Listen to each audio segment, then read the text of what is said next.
the living conditions must be separate. The living conditions must be separate. But that does not necessitate that you should not be a family together. The wives of the Prophet, in many well-known authentic traditions, the wives of the Prophet used to gather together in whoever's wife's night it was. So if it was the night of Salama, for example, then the other wives would come together and they would eat together and they would cohabitate and mingle together with one another. So this was a way of showing, because in Islam, visiting your brother or visiting your sister is one of the ways to increase love between believers. So the wives of the Prophet used to visit one another. As I said earlier, there was a jealousy, yes, a natural jealousy, but they didn't allow that emotion to overtake what the religion has stipulated in the Quran and in the prophetic traditions of our Prophet. So again, we have to look, and as I said, emotions are a deep thing. But there was a well-known tradition that one of the companions came and asked the Prophet for some advice, and the Prophet said, do not become angry. So the man continued to ask for some advice, and the Prophet continued to say, do not become angry. So the scholars, they say, well, what does it mean to not become angry? We're human beings. We're going to feel the emotion of anger, right? And they say that the meaning of this narration is, yes, you're going to become angry, but do not allow that emotion to cause you to that which is displeasing to your Lord. There's another narration where one of the son of the Prophet, Ibrahim, had died. And one of his companions began to wail. And wailing after death is impermissible in our religion, to wail and to strike one's chest and the likes of these matters. So when the Prophet Muhammad saw that he was wailing in this fashion, he stopped him. And he said, indeed, this is not for me, nor is not the right of anyone to wail like this. He said, indeed, the heart feels sorrow and the eyes shed tears, but we do not do that which displeases our Lord.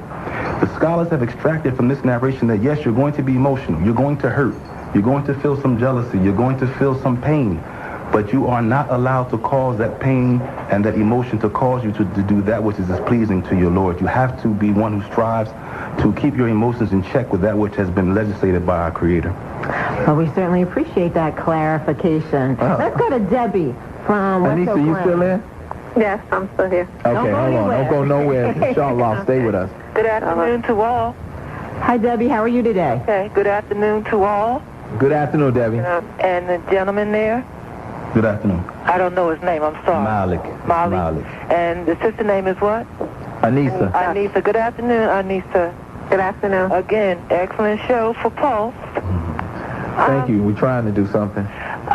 Although Marla's hitting me with an umbrella. I haven't done anything, Debbie. I don't have a problem with it, Marla, because it's a belief, and, you know, sure, that's all it is for me. So, you know, folks' belief, I don't get caught up in that. I wanted to ask the young lady, I was holding on before she called in, but she said something that clicked. The young lady in New York, when she said that the second wife had a child by a previous marriage, was this a Muslim previous marriage? Yes. Okay.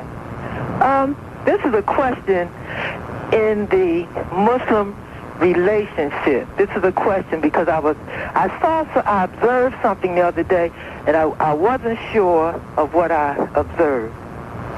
I was going down the street, and a Muslim sister dressed in garb and a baby was behind me, coming up the street. They were coming in my direction, and I was going in their direction. And I saw her stop. But I didn't see anything going on around her or me. And I said, I wonder why she stopped. And she just stopped. Behind me is walking a Muslim man. And I kind of stepped back because I just wondered if there was something there. He walked by me. This is going in the sister's direction. She's coming in my direction. And as soon as he passed her is when she continued to walk. Now, is that a connection? Is there something? Is that part of an observance or something? I'm asking that to anybody in that. Well, this is the only thing, sister. I think it's a great question. The only thing is that type of question is going to take us off of a topic that we have a limited amount of time to address. That's fine. I don't have a problem with that. I just heard, when I heard your form, I just wanted to know if that... No, I can assure you that there's an answer to it, and that answer is quite extensive. And no problem. I just connected it with what you're talking about here, but I understand exactly what you're saying again. Thank you so much. We appreciate it, and continue to listen to the Pulse. I'm listening. Yes, ma'am. All righty. Let's go to Phil of North Philadelphia. Oh, man, I thought I was left out in the open there. Bill, how you doing? I'm doing okay. Very interesting topic for the show. I'm glad we're finally getting down to some reality questions here. I got a question number one. Polygamy is the name that we gave it up here in the century that we live in. I don't believe it was called polygamy when it was necessary to do what we're talking about. Question number two, can the female be a second wife to one man and a first wife to another man? And question number three,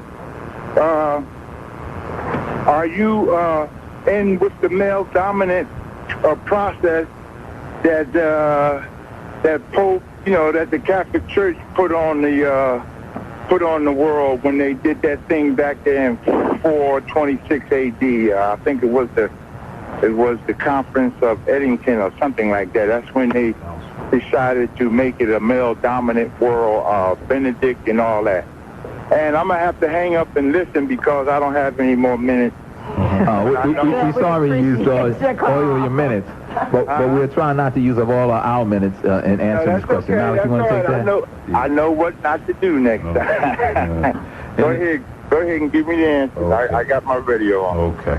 Firstly, in addressing the first question with regards to the issue of the word polygamy, I already talked about it earlier. It's actually from the New Greek, meaning multiple marriages. It has different meanings according to what science is discussing. It's sociobiology considers it anything that has multiple mating as opposed to multiple marriage. In sociobiology, they consider it to be polygamy.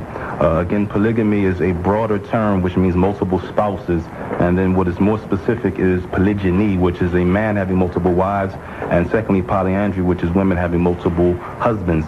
With regards to polyandry, just historically, just to give a historical breakdown, it was something that was very rare historically, and that's for a number of reasons. Firstly, one of the reasons why polygyny has been so well documented and so popular throughout history is because women, as we have mentioned, have always outnumbered men because of wars, because of disease and the likes of these matters, and women having a longer lifespan than men in particular. So there's always been a need for more men as opposed to women. So if women were to take on more than one husband, then it would aid the problem. That would assist or would add to the problem as opposed to helping the problem of society. Secondly, even in our creation, and this was a very interesting fact that I found, is something called sperm competition. That our Creator created men that they have in their sperm. When men ejaculate, there is only a certain number of sperm that is actually used to impregnate a woman, and the rest of the sperm are actually like soldiers that fight against another man's sperm entering into the egg of a woman. So even in our creation, in the way, and they call it evolution, but even in our creation, the Creator of the heavens and the earth placed inside of the man what is called a sperm competition, where men's sperm actually fights against another man's sperm impregnating another woman.